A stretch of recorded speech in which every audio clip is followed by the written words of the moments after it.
Sí, señorías, reanudamos las sesiones de la Comisión No Permanente de Investigación sobre el consorcio FEVAL, y en este caso quien va a comparecer y luego a los servicios de la Cámara le hagan pasar a don Antonio Carande Checa.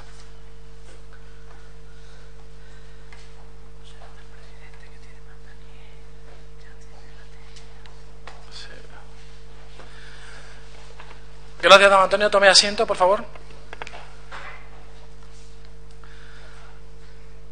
Don Antonio, buenos días. Y en nombre de todos los miembros de esta comisión, sabe que está aquí como compareciente en esta comisión de investigación y será preguntado por los distintos grupos parlamentarios sobre todas aquellas cuestiones que usted tenga conocimiento en relación al trabajo que usted desempeñó en el consorcio FEVAL o pudiera tener relación con la gestión o administración del mismo. Don Antonio, a todos los comparecientes se lo decimos, usted tiene el derecho de contestar, de no contestar, pero eso sí, cualquier respuesta que usted se dirija a esta comisión deberá estar conformada en la veracidad, en virtud precisamente de lo previsto en el artículo 502 del Código Penal. Y de igual forma, don Antonio, le informo que cualquier gasto que se le haya podido ocasionar por esta comparecencia se le reembolsará con cargo a los presupuestos de esta Cámara de la Asamblea. Y así brevemente voy a pasar, don Antonio, a explicarle cuál va a ser la dinámica de su comparecencia. Inicialmente usted dispondrá de 15 minutos para manifestar todo lo que entienda oportuno con respecto a esa relación que usted ha mantenido con el consorcio FEVAL, transcurridos los cuales cada uno de los tres grupos parlamentarios aquí representados, iniciándose por Izquierda Unida Verde SIEC, dispondrá de 40 minutos, cada uno de ellos, como digo, para que le pregunten y usted responda. Finalizados esos tres periodos de 40 minutos, usted dispondrá de unos últimos 10 minutos finales para apostillar, aclarar o manifestar todo aquello que entienda oportuno relacionado con esta comparecencia o cualquier otra cosa también relacionada con el objeto de esta comisión. ¿Le ha quedado claro, don Antonio? Sí, me ha quedado perfecto. claro. Lo que sí le ruego, cada vez que hable, aunque creo que le han modificado el sistema de micrófono, no hace falta ya que presione, con lo cual no va a haber ningún problema en esta comparecencia. Sin más, señor Carande, tiene la palabra por término de 15 minutos. Muy bien, muchas gracias. Bueno, buenas tardes a todos los miembros de la comisión. Mi nombre es Antonio Carande, soy funcionario de carrera del Cuerpo de Titulados Superiores de la Administración Autonómica y desempeño mi trabajo en la intervención general de la Consejería de Economía y Hacienda, concretamente en el servicio de auditoría. He sido citado en relación, como bien ha dicho, por el conocimiento que en el ejercicio de mis funciones pueda tener sobre la gestión económica administrativa de FEVAL, y en este sentido voy a dar algunos datos breves por si puede facilitar las actuaciones de la comisión. Bueno, FEVAL es un consorcio, me imagino, como todos ustedes saben, público, participado en un 25% por la Junta de Extremadura. Fue incluido en el Plan Anual de Auditoría del ejercicio 2010 para realizarle un control financiero relativo a la gestión de los ejercicios 2008 y 2009. Estos trabajos de auditoría se realizaron por la empresa ATD Auditores del Sector Público, Sociedad Limitada, en virtud del contrato de servicio del que resultó adjudicatario la citada empresa. Los trabajos se iniciaron en septiembre del 2010. Hay un informe provisional notificado a la institución FEVAL el 23 de junio del 2011, un informe definitivo notificado el 16 de agosto del 2011 y además, con fecha 19 de agosto del 2011, se notifica a la Consejería de Empleo, Empresa e Innovación copia del citado informe definitivo, consejería a la que estaba adscrito la citada entidad. El conocimiento que yo tengo de la gestión económico-administrativa de FEVAL en mi condición de funcionario público se refiere al citado informe, en el cual desempeñé funciones de coordinación y supervisión por motivo de mi trabajo.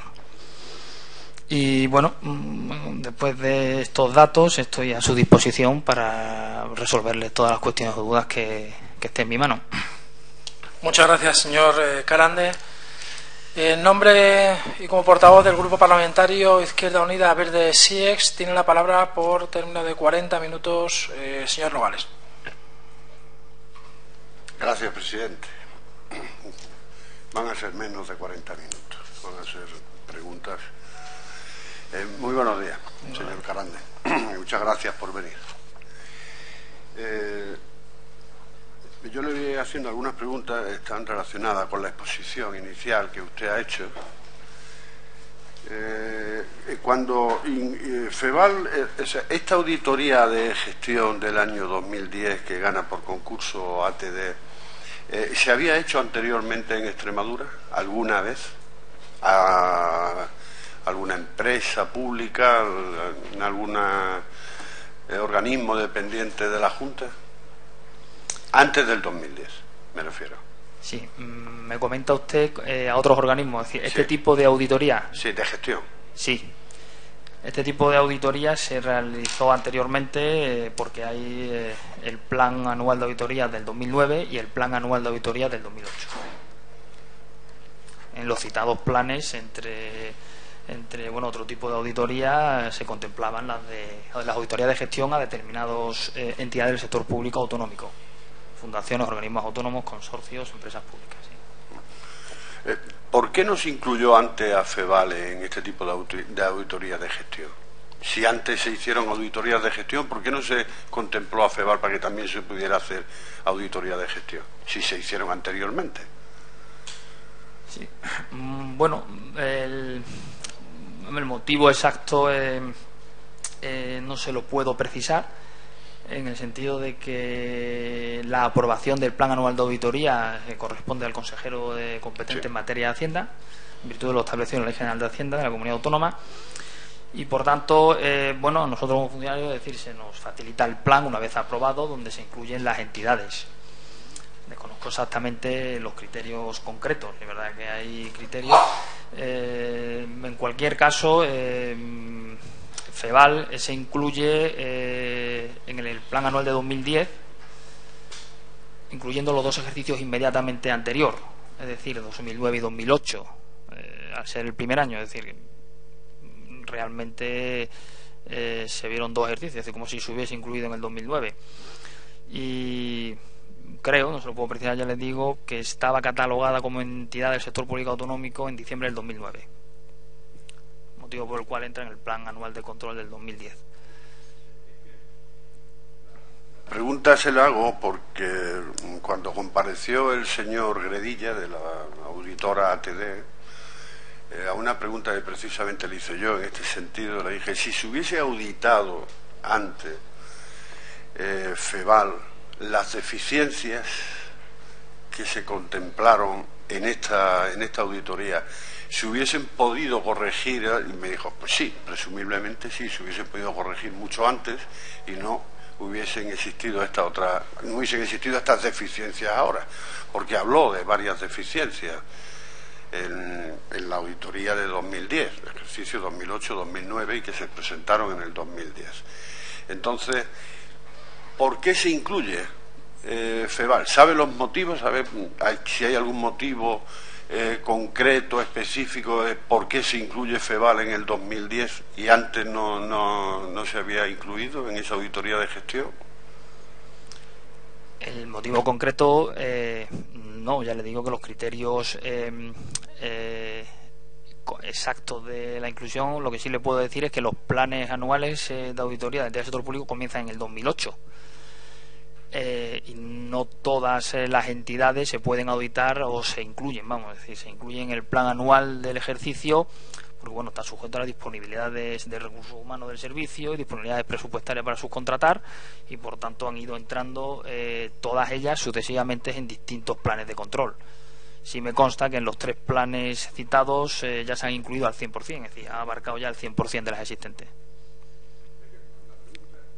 Perdón, la pregunta es por lo siguiente, claro, el consorcio FEVAL tiene un 25% de la Junta, tienen 25% las dos diputaciones provinciales y otro 25% el Ayuntamiento de Don Benito. ¿Se comunica previamente a las dos diputaciones y al Ayuntamiento que se va a incluir en la auditoría de gestión ¿FEVAL? No tengo conocimiento de ese dato. Es decir, entiendo como otros consorcios del 25%. Es decir, notificamos a la entidad que va a ser objeto del control, una vez incluida en el plan anual. ¿A la Junta Rectora? Bueno, la Junta Rectora, yo le puedo decir que la notificación desde el punto de vista del trabajo técnico, es decir, cuando iniciamos las actuaciones de control, va dirigida a la entidad, es decir, a la dirección, aunque va a decir al departamento, secretario general, dirección. ¿Cuáles son las deficiencias, vamos a decir, contables que usted conoció acerca de las cuentas de la institución y cuándo las conoce? Si las conoce, si llegó a conocerlas. Vamos a ver, bueno, las deficiencias, bueno, las que aparecen en el informe. Sí. Un informe muy extenso. Bueno, yo voy teniendo, bueno, el conocimiento realmente es cuando, bueno, se emite el borrador de informe provisional. 23 de junio. El borrador de informe provisional, es decir, hay unas actuaciones, le explico, hombre, de seguimiento, de cómo van los trabajos por parte de ATD, que van cumpliendo los plazos, pero realmente el conocimiento es cuando ya me envían, lógicamente, vamos a decir, el resultado del trabajo. Primero es un informe provisional. Entonces ahí, bueno, pues entre mis funciones está el de la supervisión, lectura del informe, recepción del informe.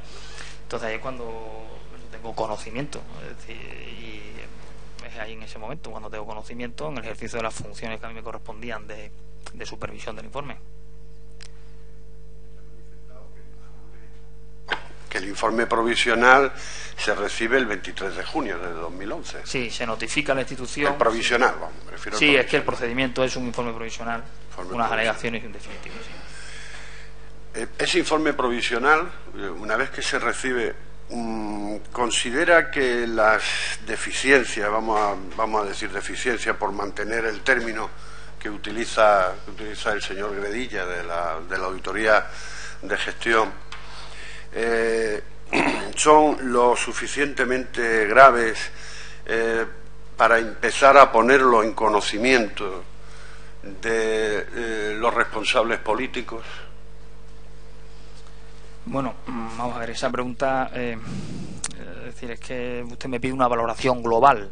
Perdón, pero yo la pregunta la hago, o sea, usted responde sí, como considere. No, aquí aclararle que, problema, ¿no? Bueno, es decir, explicarle, es decir, este tipo de auditoría, de gestión, a diferencia de lo que es una auditoría de cuentas anuales, donde sí se emite una opinión global.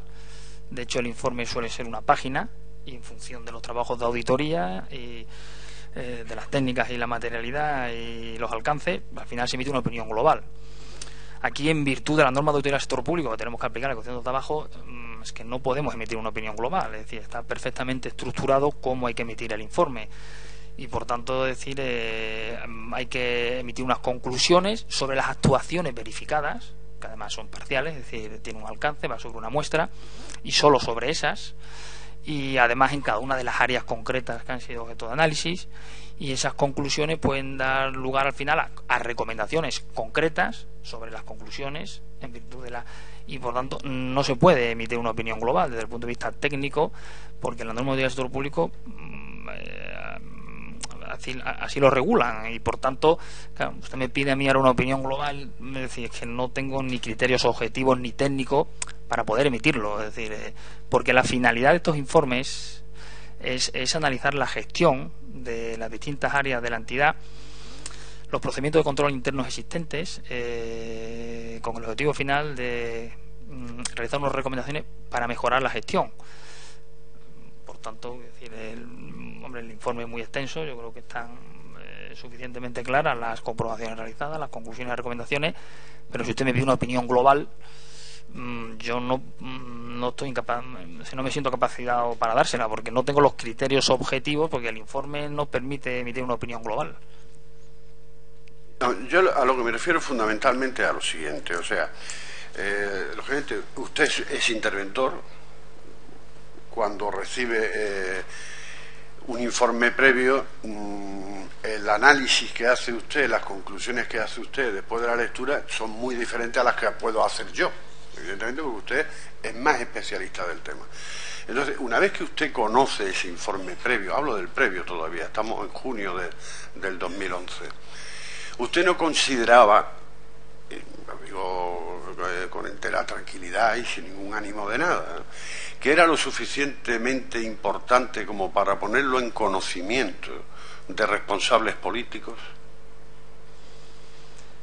Pues bueno, en principio, vamos a ver, en principio solemos esperar en primer lugar al definitivo, y entre mis funciones, una vez emitido el definitivo, porque hay que considerar lógicamente las alegaciones de la entidad, yo lo comunico a mi superior jerárquico, ¿no? Pero le repito, que decir, las conclusiones y las recomendaciones son las que están en el informe, y la finalidad, si usted me está preguntando si es descubrir actos delictivos, es que no es la finalidad del informe. Entonces, quiero decir, no, si yo vi un informe con unos alcances, con una metodología de trabajo cuya estructura, contenido se correspondía efectivamente con los objetivos previstos en el plan anual, en el contrato que firmó ATD y en los pliegos del contrato, y que las conclusiones y recomendaciones, que incluían todas las áreas, en fin, y en principio, que decir, una vez recibido el informe provisional, se procede a la notificación a la institución PEVAL, sobre todo a la espera también de recibir alegaciones.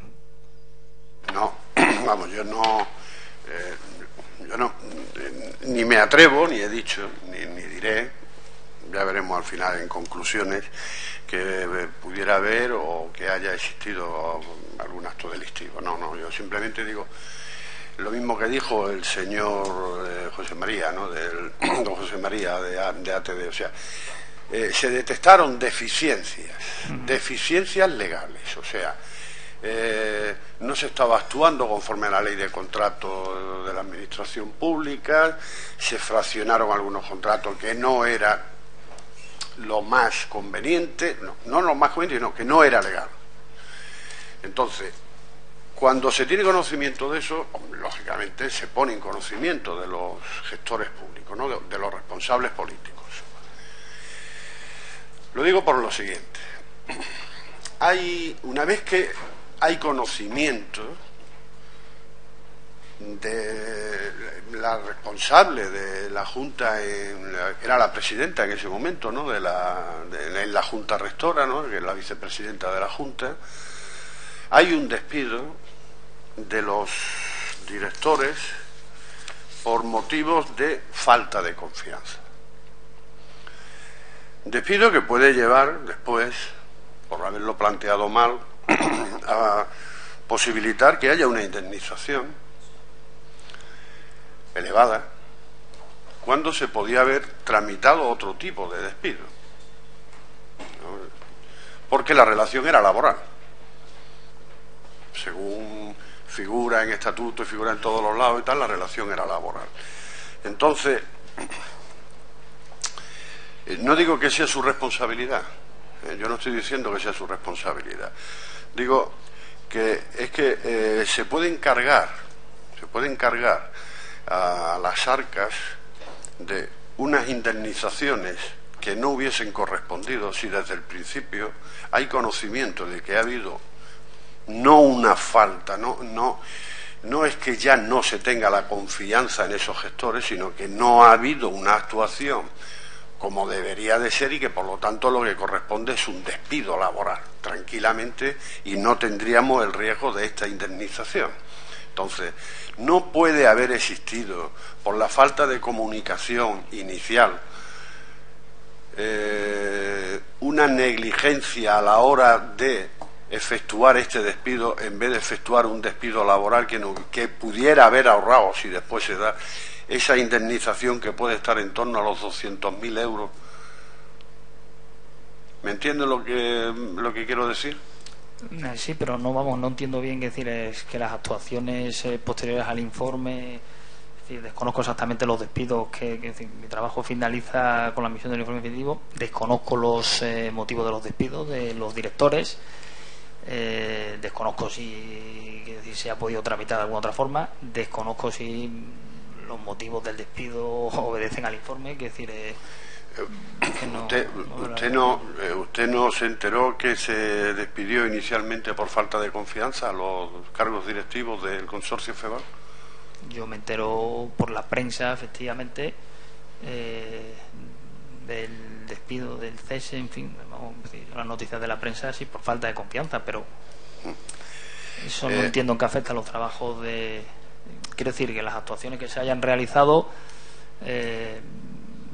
no veo que tenga una relación directa con el informe. No, quiero decir, otra cuestión es que en el informe se hubiese recomendado algo al respecto. Es decir, no, el informe habla de deficiencias legales. Habla de deficiencias, sí. Deficiencias legales. Pero lógicamente las deficiencias legales las cometen unas personas determinadas. Unas personas determinadas que la responsabilidad era que no hubiera deficiencias legales. Lógicamente, ¿no? Hay deficiencias en los procedimientos, sí, en algunas áreas. En fin, habría que ver área por área, habría que ver algunas cuestiones concretas que han salido en el informe. Sí. En la fecha que se conoce ese informe, tanto el informe preliminar como después el informe definitivo, ¿no se le comunica a los consorciados, a la Diputación de Badajoz, a la Diputación de Cáceres y al Ayuntamiento de Don Benito, además de conocerlo a la Junta? Porque lógicamente el informe lo solicita a la Junta, el cliente de ATD es la Junta y se lo tiene que dar a la Junta. Comunicárselo a los demás depende de la Junta.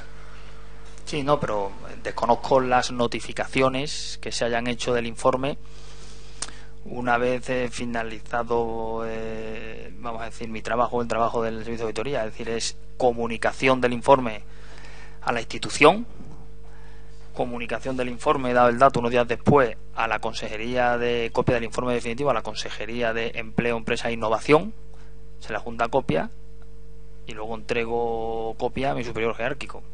Yo desconozco si esos superiores han procedido efectivamente a que lo hacer... desconoce. Lo desconozco, claro. Lo desconoce. No lo sé. Era por saber... Mi competencia y mis funciones acaban claro, ahí. Es decir, sí. No, la notificación del informe definitivo la realiza el interventor general a la institución FEVAL. Sí. No, perdón, a la institución FEVAL, no, a la Consejería de Empleo, Empresa e Innovación. Se la junta una copia 3 días después de notificar el informe definitivo a la institución FEVAL, que da las fechas, y yo, bueno, una vez que el definitivo se lo entrego a mi superior jerárquico y ya desconozco, es decir, qué notificaciones han podido hacer o a quién se han podido entregar esos informes una vez que salen de, que decir, desconozco si la consejería que ha recibido el informe o la Consejería de Economía y Hacienda ha hecho algún tipo de notificación a los al resto de entes públicos consorciados, lo desconozco. El destinatario final de nuestro informe es la institución, la consejería a la que está escrita y, bueno, el superior jerárquico, en este caso el interventor general. O sea, que usted conozca el informe, una vez que se recibe, se manda a FEVAL y también a la consejería. Eso es. En definitivo, sí, se notifica. Hasta el conocimiento que usted tiene. Sí, claro, se hace una notificación a través del interventor general a la consejería a la que está escrita el ente, se notificó la de FEVAL y otras entidades que estaban adscritas a dicha consejería, y desconozco ya luego si hay notificaciones o se entrega copia del informe, algún tipo de, usted ha dicho, de consorciado, lo desconozco. Y esto se hace en agosto, lógicamente, porque dice que esto se hace cuando se tiene el informe definitivo, o sea, en el mes de agosto del año 2011. Sí. No se hace con el informe previo. No, el informe previo solo se notifica al órgano al que va destinado para que haga con el objeto de que haga alegaciones, porque las alegaciones pueden modificar sustancialmente el informe provisional y una vez emitido el definitivo el provisional no tiene validez. Sí. ¿Y sabe usted cuando se le manda el informe previo, lógicamente para que haga las alegaciones, se manda a FEVAL? Sí. No sabe si el conocimiento de ese informe previo de la auditoría de gestión tuvo conocimiento los miembros de la Junta Rectora de FEVAL, o solo sabe si tuvieron conocimiento aquellos que tenían que hacer las alegaciones. ¿Conoce? Lo desconozco. Lo desconoce, ¿no? Yo sé que se notificó, claro. Se acusa de recibo a quien le va. Y entiendo que va a las personas o a la dirección, vamos, pero que desconozco quién finalmente, es decir, ha tenido el informe, es decir, eso lo desconozco por completo. Yo no tengo más preguntas, presidente. Muchas gracias por su respuesta. Muchas gracias, señor Carande. Muchas gracias, señor Nogales. Señor García, en nombre, como portavoz del Grupo Parlamentario Socialista PSOE Regionalistas tiene la palabra por término de 40 minutos. Muy bien, muchas gracias, presidente. Buenos días, señor Carande. Le doy las gracias en nombre del Grupo Parlamentario Socialista, PSOE Regionalistas, por haber comparecido a esta comisión y prestarse tan gustosamente a contestar a nuestras preguntas. Usted ha sido aquí citado porque es un funcionario público de la Junta de Extremadura, como bien ha reconocido al principio, que trabaja en la intervención general de la Junta de Extremadura en el servicio de auditoría.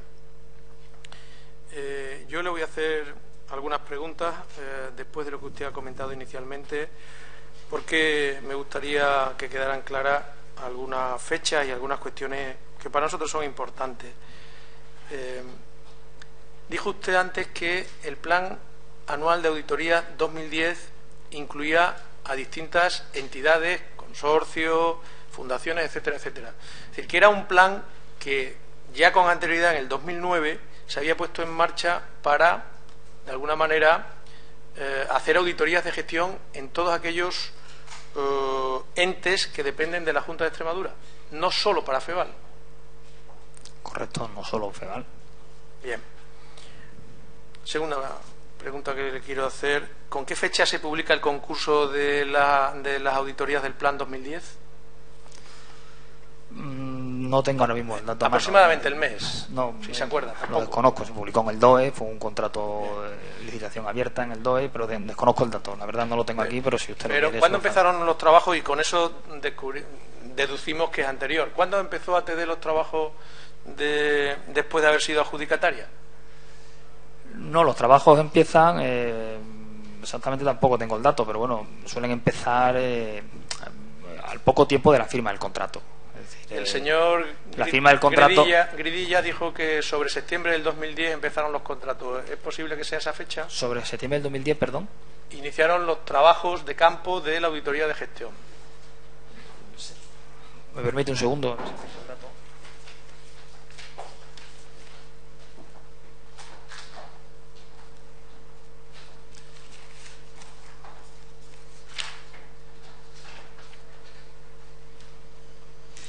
Sí, ese dato se corresponde con la notificación del inicio de actuaciones a la institución.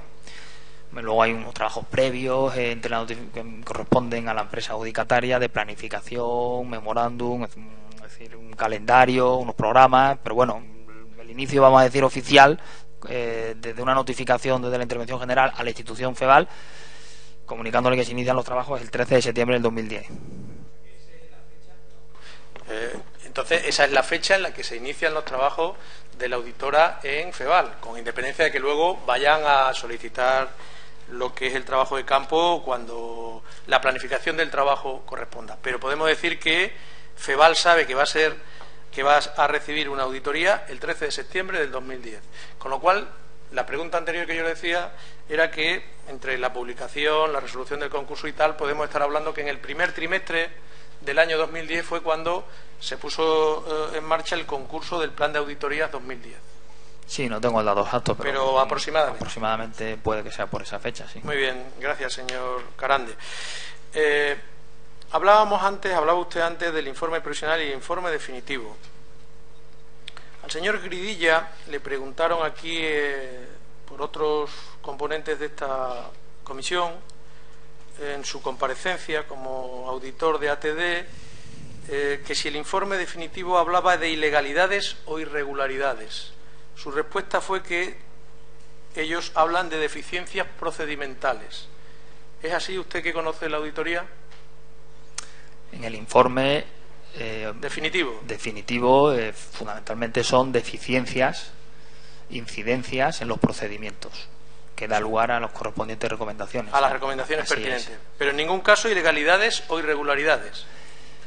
Hombre, creo que no aparece ese término en ninguna de las páginas del informe. No se lo puedo precisar, a lo mejor a ver si aparece una vez, pero vamos, en principio creo recordar que no aparece ese término en el informe. De acuerdo, muchas gracias, señor Carande. En el consorcio de FEVAL hay 4 administraciones públicas: el Ayuntamiento de Don Benito, la Junta de Extremadura y las 2 diputaciones provinciales, que cada una de ellas tienen el 25%.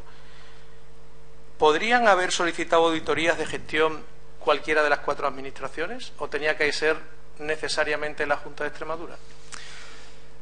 Bueno, es una pregunta técnicamente compleja, es decir, en el sentido de que, es decir, hasta donde yo conozco, los consorcios que pertenecen a un 25% de distintas administraciones públicas son los denominados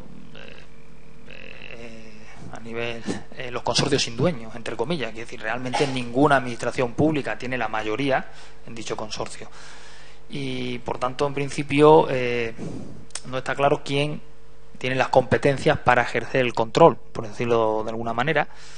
De hecho, con la Ley General de la Comunidad Autónoma no sería un consorcio perteneciente al sector público autonómico porque en función de la definición no se tiene la mayoría inicial en los órganos de gobierno, etcétera. No obstante, es un dato que tampoco le puedo precisar, es decir, entiendo que sí, que cualquier otra entidad podría haber instado, lo que no sé si efectivamente podría haberla realizado al final, en función de lo que decidan los órganos, pues se regula por su propio estatuto, la ley del régimen de local, pero podría haberla instado. Es una opinión que sí, yo creo que sí. ¿En ningún caso tiene usted conocimiento de que ninguna otra administración pusiera pegas a que la Junta de Extremadura, solo con el 25%, hiciera la auditoría? Bueno, yo no tengo conocimiento de eso. No tiene conocimiento, por tanto... Es que no, pero no tengo conocimiento, que desconozco si pusiese un pega o no, quiero decir, nosotros... Cual, a priori... Que mis funciones empiezan cuando se me pasa copia del Plan Anual de Auditoría, están unas entidades incluidas, y eso sí, una vez que hemos notificado a la institución, no se nos pusieron ninguna pega por parte de la gerencia de la institución. Desconozco si a nivel del resto de este consorciado pudo pasar lo que usted comenta. Yo no tengo constancia. En las actas del Consejo de la Junta Rectora no hay ninguna cuestión en contrario. Por tanto, es que admitían que cualquiera de los que tienen un 25% podían hacer las auditorías, supongo. Una cuestión, señor Carande. En el informe provisional que se recibe allá por el mes de junio hay en torno a 100 alegaciones, de los que finalmente la auditora ATD estima 70 o 75 alegaciones. ¿Es habitual este volumen de alegaciones tanto en el número como en las estimadas en las auditorías de gestión que ha hecho la Junta de Extremadura? Bueno, no, es complicado responder a esa pregunta, que decir, depende de cada informe, que decir, depende del volumen de la entidad, depende del alcance de las actuaciones. En este caso se vieron 2 ejercicios, en otras entidades se ve un ejercicio. Entonces volvemos un poco a la pregunta inicial. Me pide usted una valoración global de si son muchas, pocas, habituales. Es complicado responderle. Lo que sí le digo es que se presentaron las alegaciones, el informe al incorporar 2 ejercicios, un informe amplio. Y en cuanto a las que se estiman o no, va en función de la documentación justificativa, que es decir, yo creo que el único criterio, usted me pregunta, no sabría responderle, tampoco tengo todos los datos de todos los controles, pero fundamentalmente va en función de los documentos justificativos que soportan o dan una evidencia de las alegaciones que realiza la entidad. Por tanto, es decir, pueden no alegarse ninguno porque no se documentan o justifican, o pueden aceptarse. Es decir, no hay una respuesta y depende de lo que aporte la entidad. O sea, yo no me atrevería a decirles son muchas o pocas, es que va en función de lo que aporten ellos. Sí, no, de todas maneras es una valoración subjetiva porque es comparativa. Muy subjetiva. No quería una respuesta de sí o no porque entiendo que era solo por hacernos una idea. Yo no soy técnico en la materia, no soy entendido en auditorías y se lo hacía en ese sentido. Pero es evidente que es comparativa la pregunta y entonces nada. En algún momento usted tenía la función también del seguimiento de la auditoría de los trabajos de ATD. ¿En algún momento ATD le traslada alguna dificultad para recibir toda la documentación que necesitaban para hacer su trabajo por parte de la entidad? Expresamente, que yo recuerde, no. Es decir, otra cuestión es cuando llegan el informe provisional, hay una serie de limitaciones y bueno, se suelen comentar con los auditores privados que realizan los trabajos, pero o sea, no tuve una llamada. Usted me está preguntando si tuve una llamada concreta en alguna fecha en relación a alguna dificultad, impedimento tras la realización de los trabajos. Que yo recuerde, no. Vale. Muchas gracias, señor Carande. Y la última pregunta. ¿En qué fecha llegó a la Junta de Extremadura el informe definitivo de la auditora? tengo el dato exacto, lo tendría que mirar en los mes. archivos. El informe definitivo, pues si se notificó, depende un poco. ¿Pudo ser el 29 de julio? El informe definitivo se notifica el 16 de agosto. Hombre, no lo puedo precisar. Pero bueno... Es decir, no lo sé, es que tendría que... O sea, le puedo precisar el dato una vez que lo vean los archivos de... Bien. Pero bueno, si se notifica el informe definitivo el 16 de agosto, pues sí, puede que llegase el informe. Luego pues tiene que ser objeto de revisión por parte de los funcionarios, en este caso yo, de los funcionarios del servicio de auditoría. Pues a veces tarda un poco más, un poco menos, depende del volumen, pero bueno, sí, podría ser esa fecha, pero vamos, no se lo sé decir con exactitud. No. Pues muchísimas gracias. Le termino agradeciéndole, como al principio, su presencia, sus respuestas, su disponibilidad para colaborar con esta comisión. En nombre del Grupo Parlamentario Socialista se lo agradezco profundamente. Muchas gracias. Gracias. No hay más preguntas, señor presidente. Señor Grande, señor García, muchas gracias a ambos. En nombre y como portavoz del Grupo Parlamentario Popular, Partido Popular, Extremadura Unida, tiene la palabra el señor Ramírez por término de 40 minutos. Muchas gracias, presidente. Creo que nuestro grupo parlamentario va a ser mucho más breve de esos 40 minutos. En primer lugar, buenos días, y quiero agradecerle en nombre de mi grupo parlamentario Partido Popular, Extremadura Unida, su comparecencia ante esta comisión. Creo que ha atendido a todas las preguntas que formalmente le han hecho los anteriores parlamentarios, miembros también de esta comisión. Y nuestras preguntas van a ir encaminadas a aclarar una serie de cuestiones que no nos han quedado claras en otras comparecencias, en concreto la del señor Gredilla, muy relacionado con esta por el objeto de esta comparecencia, igual que el informe que emitió ATD, que el señor Gredilla, que vino a defender aquí, a explicar y aclarar ese informe. Por tanto, creo que hay cuestiones que es conveniente aclarar en ese sentido.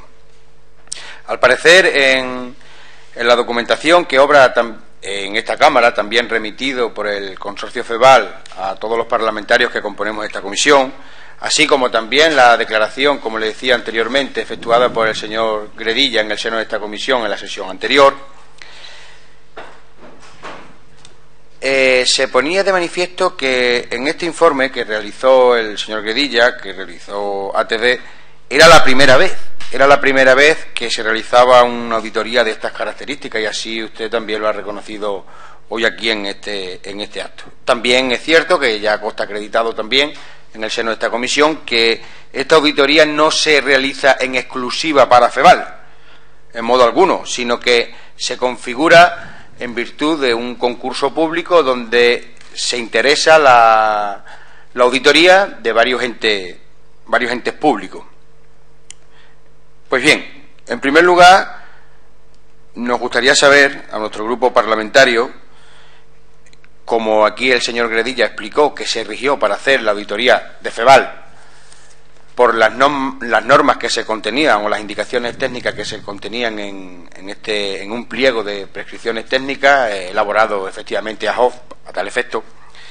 Pues en primer lugar, la duda que nos puede surgir es que quién en concreto ordena que en este plan de 2010 se incluya a FEVAL dentro de todos los organismos públicos para este plan de 2010 al efecto de que se audite.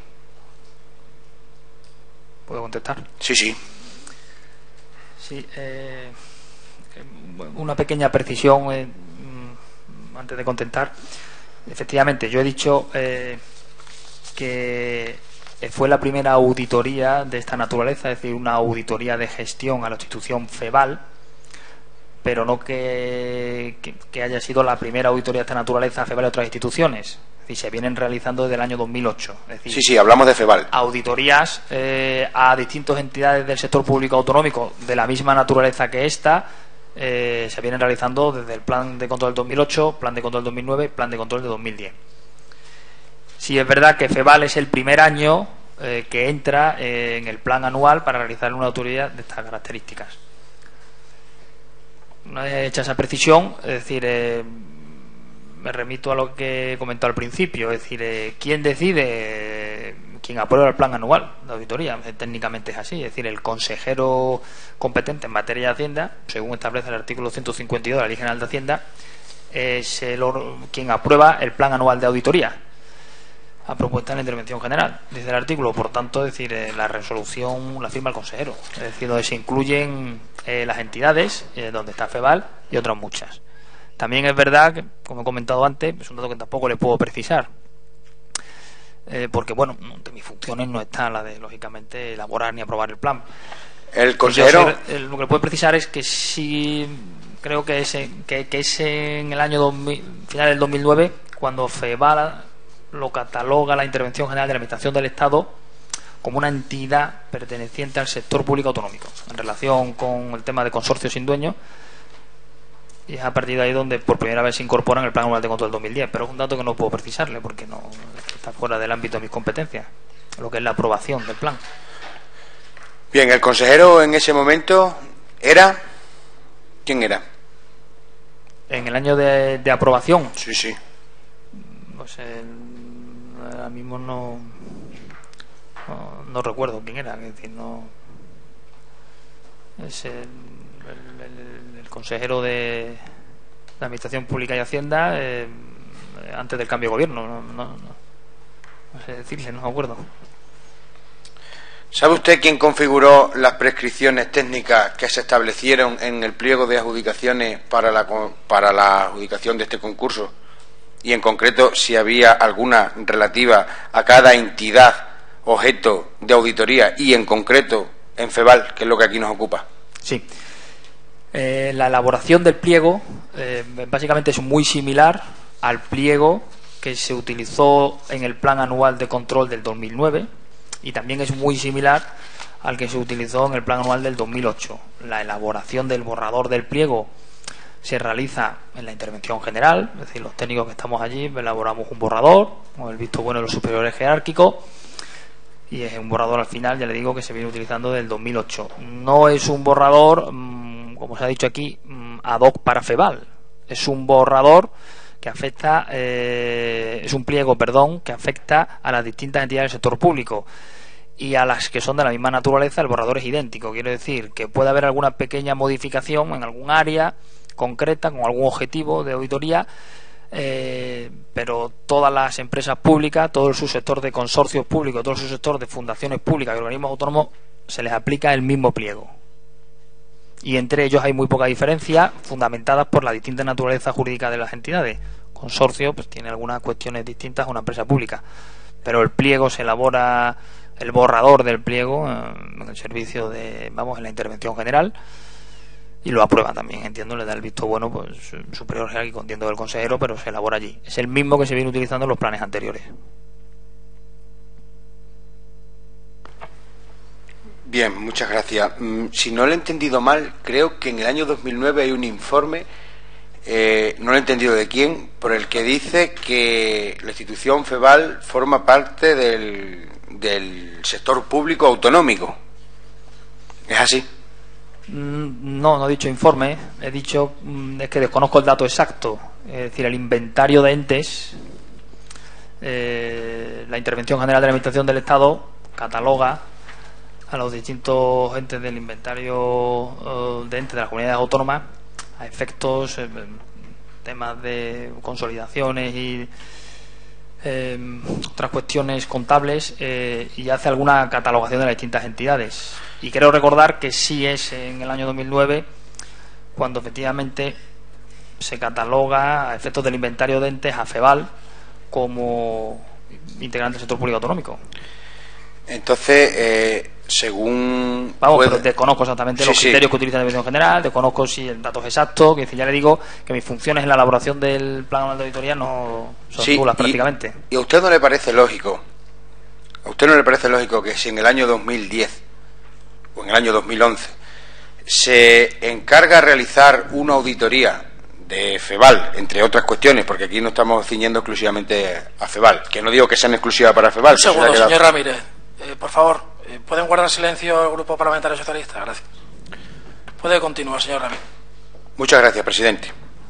Le decía que si usted no ve lógico o normal que en el año 2010 o en el año 2011, cuando se aprueba este plan para auditar a los entes públicos y en concreto lo que corresponde a FEVAL, que en virtud de esta declaración del Estado del año 2009, donde se cataloga al consorcio FEVAL como participantes de los entes públicos autonómicos, lo más normal, cualquier ciudadano puede pensar que quien corresponde solicitar una auditoría sería a la propia Junta de Extremadura, ¿no? Entonces pido una opinión personal. Sí, sí. No he entendido bien, es que no... Vamos a ver. Usted ha dicho aquí, a preguntas de un grupo parlamentario, que cualquiera de las instituciones públicas que forman parte o participan de alguna forma en el consorcio FEVAL, cualquiera podía solicitar un informe de auditoría. Y yo le pregunto a usted... Lo he precisado como que es sí. Complicado técnicamente, es decir... ¿Qué es complicado? Entiendo que sí, pero ninguno sí, tiene la mayoría. Claro, y entonces ahora le preguntamos, vamos a ver, si en el año 2009 el propio Estado del Reino de España dice o entiende que el consorcio FEVAL es un ente de la administración autonómica, ¿no es normal o lo más normal que sea la propia administración autonómica quien pida una auditoría de estas características de gestión? No, yo lo que le puedo responder ahí, ya le digo, yo en la elaboración de los planes anuales lo que le puedo responder es que, bueno, se incluye, es decir, se incluye realmente en el plan de control del año siguiente, es decir, que puedo obedecer a eso. O sea, que lo más normal... Pero que esto no quita, es decir, que desconozco los criterios, ya le he dicho, de determinar determinados entes a efectos del inventario, pero que jurídicamente con la ley de Hacienda de la Comunidad Autónoma sigue siendo 25%, pero a lo mejor el criterio de inclusión no lo sé, lo desconozco en el año 2010, a partir de esa información. Vamos a ver, el razonamiento que yo le he hecho, ¿usted lo ve lógico? No lo entiendo, que si yo veo lógico... Sí, si ve lógico que sea el ente autonómico, es la tercera vez.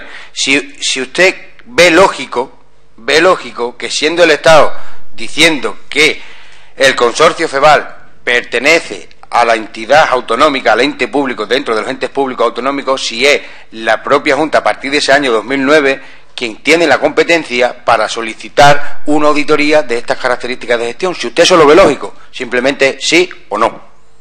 Bueno, sí, lo veo lógico. De hecho, se incluyó en el plan anual del 2010. Muchas gracias. Muchas gracias, señor Carande, por aclarar algunos conceptos que creo que aquí nos perdemos en disputas técnicas, en disputas parlamentarias, y los ciudadanos que nos están viendo, pues muchas veces tampoco se enteran de lo que aquí se debate, y es importante porque efectivamente estamos hablando de su dinero, estamos hablando de gestionar su dinero, el dinero público. Entonces, le voy a hacer unas preguntas para aclarar algunas cuestiones que no han quedado claras, porque se habla de irregularidades, se habla de ilegalidades, y a mí me gustaría hacerle estas preguntas para que usted, en la medida de lo posible, nos dé su aportación como técnico y profesional, que por lo menos conoce la contratación pública por las funciones que usted desempeña dentro del organigrama de la consejería a la que usted pertenece.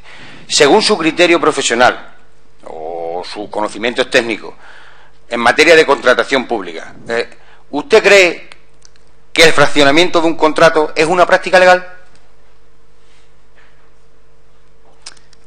Me lo está usted preguntando por las comprobaciones concretas que aparecen en el informe. No, le estoy preguntando que si usted cree que un fraccionamiento de un contrato es legal o no es legal. Hombre, habría que analizar. Luego el informe ya le dará la calificación que quiera, y los grupos parlamentarios, en el momento de conclusiones, pues valoraremos los informes y todas las comparecencias que haya lugar. Se lo pregunto como técnico. Si usted... Hombre, un fraccionamiento de un contrato, habría que analizar la naturaleza del contrato, los importes hecho con el motivo efectivamente de eludir el procedimiento que le correspondería. Efectivamente es una práctica pues, que no respeta los principios de la ley de contrato del sector público. Pero bueno, me ha hecho usted una pregunta muy genérica. Sí, muchas gracias, y creo que la ha contestado perfectamente. Creo que usted la ha contestado perfectamente. De igual forma, usted cree, y ahora sí me ciño a una cuestión que también aquí parece que no ha quedado suficientemente clara.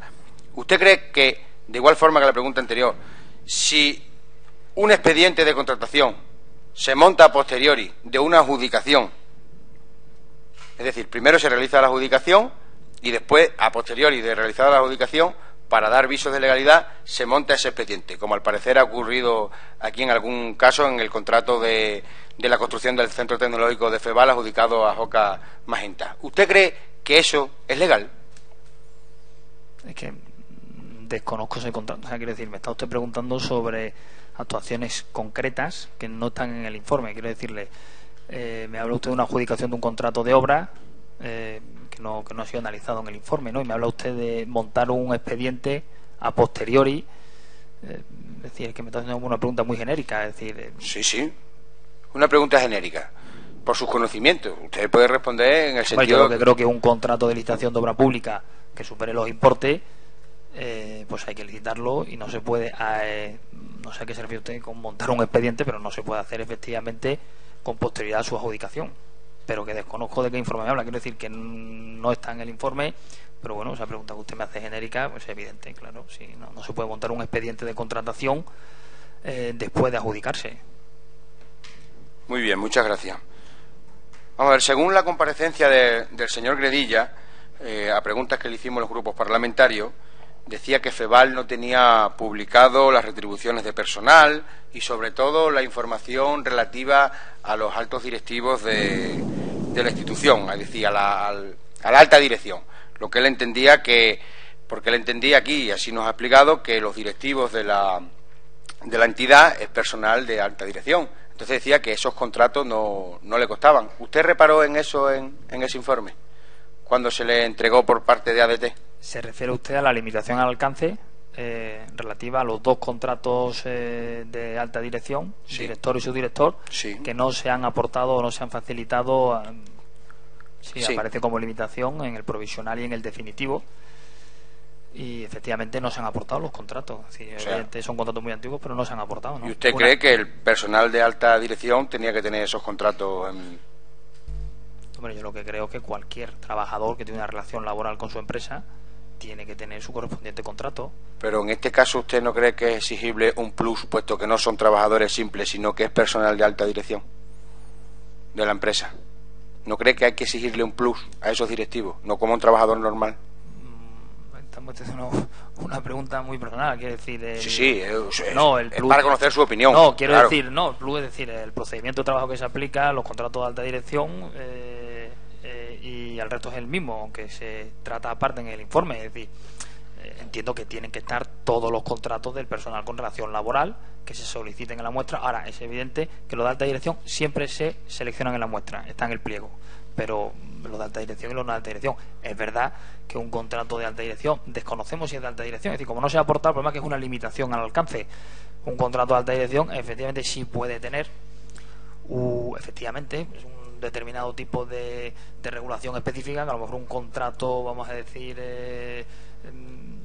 régimen normal laboral no contempla contratos más básicos, pero es decir, es que desconocemos si esos contratos porque no se han aportado. Pero entonces, ¿y usted cree que esos contratos no se han aportado a sabiendas por los directivos de la institución? Porque verá, fíjese, le pregunto al otro grupo parlamentario, cuando se emite el informe provisional, se le da traslado del mismo al consorcio, y el consorcio presenta no sé cuántas alegaciones han dicho, y se le estiman no sé cuántas también.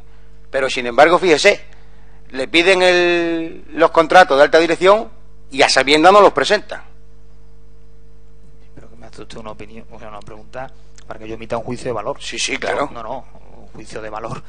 Yo no puedo emitir juicio de valor. Yo no sé el motivo por el que no se han aportado. Yo no sé si es a sabiendas o que no tienen esos contratos. Que decir, me hace usted una pregunta que no puedo responderle, o sea, es decir, desconozco, es decir, los trabajos de auditoría hay que ceñirse a los hechos, y el informe lo que pone es que no se han aportado, pero no podemos poner el motivo, es decir, eso sería un juicio de valor. Es decir, en las normas de auditoría del sector público no podemos emitir juicio de valor al informe, es decir, el motivo por el que no se aporta esa documentación o cualquier otra. Yo y entiendo que el señor Gredilla lo desconocen, es decir, el informe lo que constata son hechos, es decir, no se han aportado esos documentos y algunos otros que aparecen como limitaciones. Entonces, si yo tengo conocimiento de si ha sido a sabiendas, pues mire usted, yo no tengo conocimiento de eso. Pero es un hecho notorio y contrastado que en el informe provisional, no sé si a usted le consta, se le pidió esos contratos de alta dirección, y es un hecho contratado que luego en el informe final aparece que no se le entregaron. Eso es un hecho contratado. Es un hecho probado en los procedimientos de trabajo que se solicitaron esos contratos junto con otros, constan como no aportados de limitación al alcance en el informe provisional y vuelven a constar como limitación al alcance en el informe definitivo. Luego es evidente y está aprobado que no se aportaron Lo que se desconoce es el motivo. Es decir, usted Claro, pregunta, claro. Es decir, el motivo se desconoce. Usted dice que el informe provisional de ATD no se le dio a conocer a nadie ajeno a la institución, es decir, que exclusivamente el informe provisional que a usted evidentemente se le presenta por parte de la adjudicataria del concurso de la auditoría, se le da traslado del mismo exclusivamente a la institución, al consorcio FEVAL. ¿Y eso por qué es así? ¿Por ley? ¿Porque lo decide alguien? ¿O...? No, es en los procedimientos de trabajo regulados por las normas de auditoría del sector público. Es decir, no obstante precisado, es decir, se le notifica un informe provisional a la entidad controlada, luego efectivamente precisado, adjunto una copia del mismo a mi superior jerárquico, en este caso el interventor general, pero no se notifica formalmente a nadie más hasta que se emite un definitivo. He comentado que sí es objeto de notificación tanto a la entidad como a la consejería, en este caso a la que está escrita la entidad, y de la misma forma se adjunta una copia a mi superior jerárquico. Perdón, su superior jerárquico tenía conocimiento de ese informe provisional. Sí. ¿Sabe usted qué hizo su superior jerárquico cuando se le entregó ese informe provisional? Es decir, ¿tiene usted conocimiento si se lo notificó a Presidencia de la Junta de Extremadura, si se lo notificó a la Consejería correspondiente de Empleo? ¿Qué hizo con ese informe? Lo desconozco. ¿Lo desconoce? No, quiero decir, lo desconozco, se le entrega, quiero precisar, ese informe y todos. O sea, no se entregó el informe provisional de FEVAL. Sí, pero yo le pregunto por FEVAL porque estamos en la comisión de investigación No, de FEVAL. le quiero precisar, es decir, que quiero decir que es el procedimiento habitual de trabajo que se utiliza con todos los informes provisionales, que no hay ningún motivo, ninguna causa en el informe provisional de FEVAL, porque los informes provisionales en su totalidad se adjunta copia, con su conocimiento al superior jerárquico, para despachar de lo que allí aparece, y de la misma forma que se adjunta copia del informe definitivo. ¿Qué hace el superior jerárquico? Lo desconozco. Lo desconoce. Está fuera de mi competencia. Es decir, desconozco si lo despacha con el consejero, si lo lleva a Consejo de Gobierno, no lo sé. Pero en cualquier caso con el provisional. El provisional, sí, el provisional, es decir, generalmente, se suele esperar, es decir, desde el punto de vista nuestro también, que decir, al definitivo puede cambiar mucho un informe de provisional definitivo. No, es que nos sorprende porque, claro, usted estaba encargado del seguimiento, como aquí anteriormente he manifestado, el seguimiento de ese informe, y en concreto de lo relativo a FEVAL. ¿Usted no se sorprende de todas esas irregularidades que se comentan en el informe de ATD? Es decir, ¿usted no valora que esas entidades son de tal envergadura o de tan gravedad que es insuficiente o simplemente es solo suficiente con comunicárselo al superior jerárquico?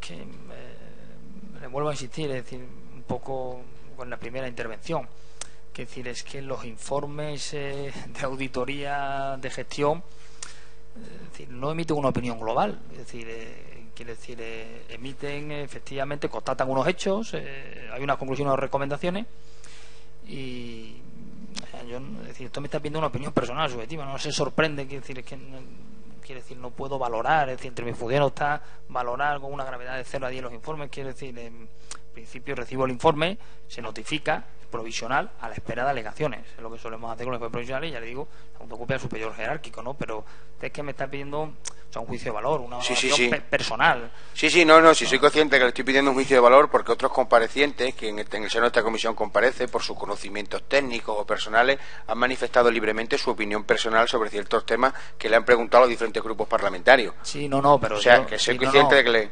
Pero que yo me le diga, respondo lo mismo, los mismos temas, o sea, yo no tengo criterios objetivos ni técnicos que decir para dar una opinión global general sobre el informe, cuando es que además estos informes, es decir, es que por las normas de auditoría del sector público es que no se puede emitir opinión global sobre los mismos, es decir, un informe muy bueno, muy malo, es decir, no, mire usted, hay que concluir sobre las actuaciones que se han visto, que además tienen un alcance determinado, y solo sobre esas, sobre las que no se han visto no se puede concluir, y en función de esas conclusiones se emiten unas recomendaciones. Entonces, ya le digo, es decir, tanto no tengo ningún criterio objetivo para responder a esa pregunta, ¿no? ¿A usted le parece que esto es bueno, malo, muy grave? Es decir, no.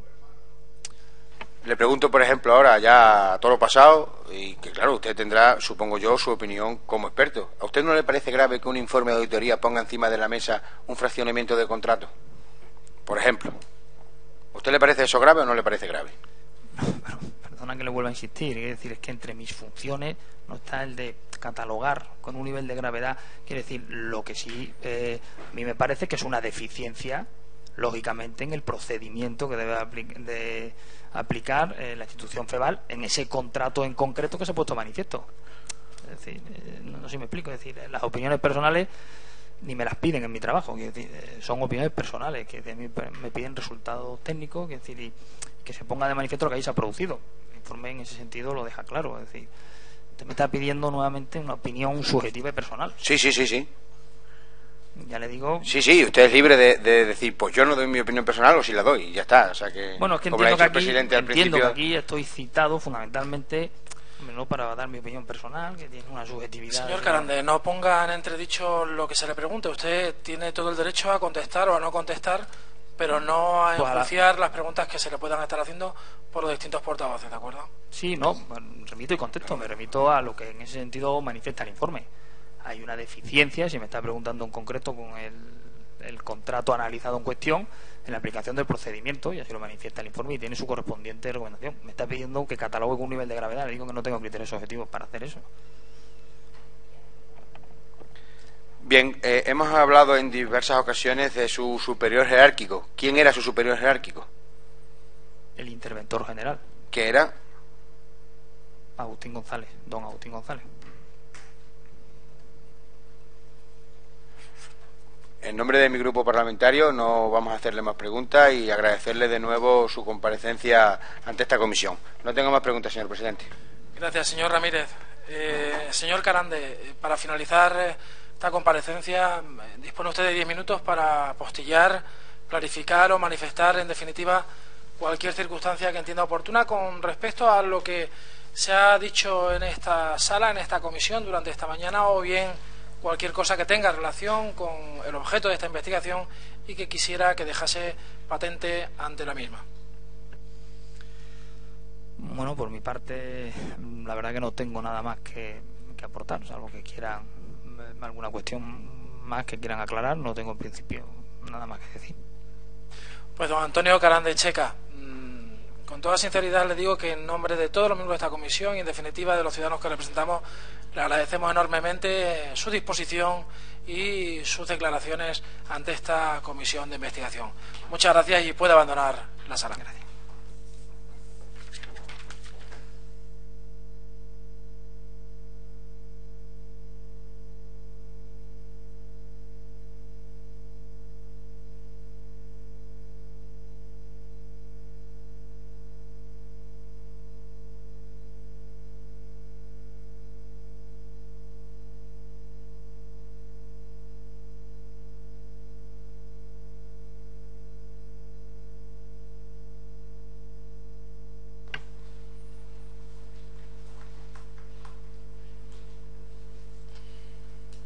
Gracias, señor Carande.